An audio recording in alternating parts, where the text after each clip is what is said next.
Quand la caméra s'allume, je deviens complètement détendue, mais avant qu'elle s'allume, ça m'arrive souvent d'être tendue parce que je veux qu'on offre la meilleure qualité possible d'émission. Et c'est pas tout le monde qui est capable de travailler dans un contexte comme ça parce qu'il faut avoir un tempérament où on est capable de prendre la pression.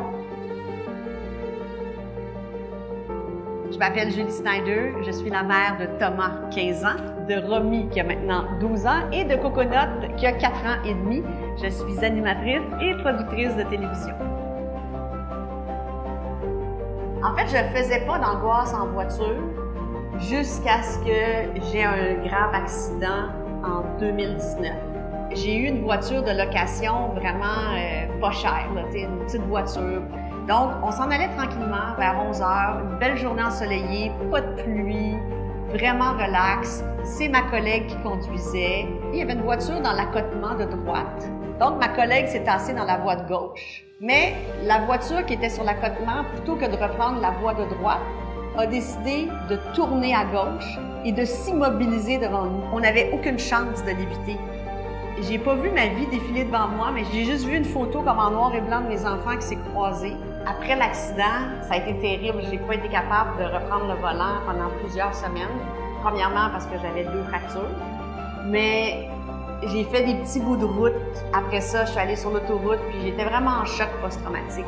Quelques jours après l'accident, c'était prévu qu'on fasse une session de photos. Je portais une robe haute couture qui était un lit. J'étais capable de me tenir debout, mais pas avec la robe, parce que la robe, elle avait des oreillers, puis tout ça, puis elle était trop lourde. On a fait la photo de moi, mais en position couchée, parce que j'étais pas capable de me lever avec la robe. Ça a été une période difficile de ma vie. C'est toute cette notion-là des priorités dans la vie aussi, puis la façon d'assurer cette sécurité-là, pour moi, c'est devenu vraiment comme un focus de la sécurité, c'est la liberté aussi.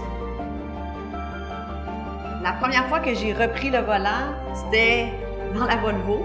Depuis que j'étais jeune, j'ai toujours entendu Volvo, la sécurité, Volvo. Il y avait tout le temps des publicités sur la sécurité, des articles là-dessus. C'est comme ça que j'ai poursuivi mes recherches, puis mon choix s'est vraiment arrêté sur Volvo. Elle m'indique les angles morts dans mes rétroviseurs, comme si tu mets pas ton clignotant, elle te fait une petite vibration dans le volant. J'aime aussi qu'elle soit plus haute.